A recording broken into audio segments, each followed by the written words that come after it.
Good morning friends. आज 30 day success challenge की जो हमारी टॉप 3 लर्निंग है वो मैं आपसे शेयर करना चाहती हूँ। सबसे पहले तो हमें किसी भी चीज़ को पाने के लिए उसके लिए एक जिद होनी चाहिए। हमारा जो लक्ष्य है वो ऐसा ना हो कि छोटी छोटी हार से, छोटी छोटी नेगेटिव फीलिंग से हम उस चीज़ को क्विट कर दें, क्योंकि हमें बने रहना है, तभी हमें सक्सेस मिलेगी। ऐसा नहीं है कि छोटी छोटी बातों से हम परेशान हो गए, किसी की नेगेटिव वाइब्स मिली, किसी का नेगेटिव रिस्पॉन्स मिला तो हम हार के बैठ गए। क्योंकि जो बेड में चला गया ना, वो समझ लीजिए मर गया। Bed in the sense blame, excuse and deny. आपने किसी को ब्लेम किया कि ये ऐसा नहीं हुआ, तब हुआ। एक्सक्यूज दिया कि मैंने कोशिश की थी लेकिन ऐसा नहीं था। एंड डिनाई, आपने मना कर दिया कि नहीं, अब ये मुझसे नहीं होगा। तो ये बेड जो वर्ड है, आप उसमें नहीं जाइए। कंटिन्यूसली आगे बढ़ते रहिए। आपके काम में कंसिस्टेंसी होनी चाहिए कि अगर छोटी छोटी हर्डल्स कोई आई हैं तो उनको देख के उनसे हार के बैठे नहीं, खुद पे यकीन कीजिए। जब तक आप अपने आप पर यकीन नहीं करेंगे तब तक आप आगे नहीं बढ़ पाएंगे। अपने आसपास की जो है वो इतने पॉजिटिव लोगों की कम्युनिटी बना के रखिए कि कितना भी कोई नेगेटिव आपको वाइब्स दे, आपके जो साथ के जो लोग हैं, क्योंकि एवरेज है, जैसे कि संदीप सर ने बताया कि जिन 5 लोगों के साथ आप बैठते हैं वो आपका एवरेज है, उनमें से 6ठे आप रहेंगे।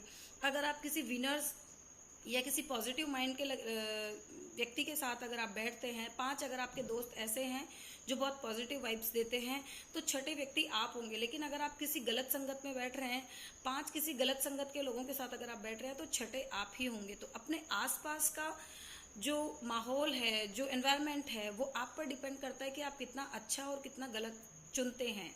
अगर आपको आगे बढ़ना है तो आप अच्छे लोगों की संगत चुनिए, अच्छे लीडर्स की संगत में रहिए। मैं ये नहीं कहती कि कोई भी लीडर खराब है, सब लीडर अच्छे होते हैं, लेकिन हर किसी का सीखने का तरीका, हर किसी का करने का तरीका, पैटर्न्स जो है सबके अलग होते हैं। अगर आपको सक्सेस जल्दी चाहिए तो आप उन लीडर्स की संगत में रहिए जो जल्दी सक्सेस ले रहे हैं, क्योंकि हमें पता होता है कि किसने कितने टाइम में सक्सेस ली है। अगर आपको सिर्फ सीखना है तो आप स्लो मोड में जा सकते हैं कि सिर्फ हम पहले अच्छे से इस चीज़ को सीख रहे हैं। ऐसा नहीं है कि सीखना नहीं है, लेकिन अगर वर्किंग मोड में अगर आप पहले जाना चाहते हैं तो जो जिनकी स्पीड फास्ट है उनके पास जाइए। लेकिन जो खुद के काम से सीख के और करना चाह रहे हैं तो पहले उनकी संगत में जाइए जो ज़्यादा से ज़्यादा सीख रहे हैं, सिखा रहे हैं, एक्सपीरियंसड हैं। आप अपने मेंटोर से, अपने सीनियर लीडर से सीखिए, उनसे जूम मीटिंग लीजिए, उनसे अपने एक्सपीरियंस शेयर कीजिए। जहां आपको जो प्रॉब्लम्स आती है उनको आप नोट डाउन कीजिए कि हमारे साथ ये ऑब्जेक्शन आए, हमें इनको कैसे। और एक ऑब्जेक्शन का एक आंसर नहीं, कम से कम आपको 5 आंसर आने चाहिए, क्योंकि हमें नहीं पता सामने वाला हम पे क्या क्रॉस क्वेश्चन दाग देगा। अगर एक ही आंसर लिया और उसका भी अगर उसने ऑब्जेक्शन कर लिया तो फिर हम वहां हार के बैठ जाएंगे और फिर हम पे नेगेटिव वाइब्स जो है हावी हो जाएंगी, जो हमें नहीं करनी है। इसलिए किसी भी रास्ते पर जाने के लिए उसके 5 अल्टरनेट हमारे पास होने चाहिए कि अगर एक रास्ते पर जाम मिला तो हम दूसरे रास्ते से निकल सकते हैं, क्योंकि मंजिल तो हमें हमारी चाहिए, रास्ता तो हमें तय करना है। अब ये हम पे डिपेंड करता है कि हमें स्लो चलना है, कि हमें फास्ट चलना है, हमें ट्रैफिक से चलना है, कि हमें खड्डे वाले रास्तों से चलना है। रास्ता जो भी हो ये आप पर डिपेंड करता है, लेकिन आपको अगर अपनी मंजिल चाहिए तो आपको कंसिस्टेंसी बना के रखनी चाहिए। ऐसा ना हो कि आज तो वहां जाम लगा है तो आज मैं नहीं जाऊंगा। अगर आपको अपने जॉब पे जाना होता है तो क्या आप जाम की स्थिति देख के कि आज बारिश है, गड्ढों में पानी होगा, आज जाम है, क्या आप रुक जाते हैं? कैसे ना कैसे पहुंचते हैं ना। अगर 2 व्हीलर से नहीं पहुंच सकते तो हम 4 व्हीलर से जाएंगे। मतलब कैसे भी आप वो व्यवस्था करते हैं। तो आपको अपने लक्ष्य तक पहुंचने के लिए भी अपने आप को इतना अंदर से दृढ़ निश्चयी बनाना होगा कि आपको अपने लक्ष्य तक पहुंचने के लिए कोई भी बाधा आपको रोक नहीं सके। और अगर कंसिस्टेंसी रही तो धीरे ही सही आप पहुंचेंगे जरूर।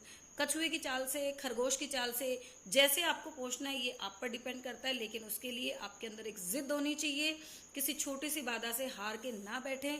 बस यही मेरा मैसेज है और यही संदीप सर ने आज हमें सिखाया है कि अगर आपको अपना लक्ष्य पाना है तो पहले आप उसको लिख के अपने ब्रेन में फिट करके रखिए कि ऑल द टाइम वो आपके दिमाग में चलता रहे कि मेरा लक्ष्य ये है, इस बार मुझे ये।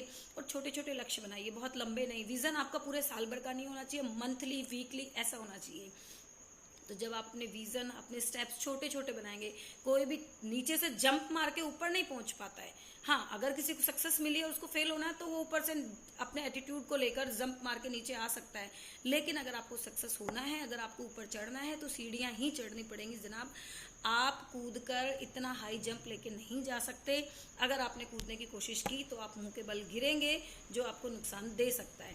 इसलिए छोटी छोटी सीढ़ियां बनाइए, छोटे छोटे लक्ष्य निर्धारित कीजिए और आपको एक दिन सफलता जरूर मिलेगी। Thank you so much Sandeep sir for inspiring us, and thank you so much for June class. Thank you.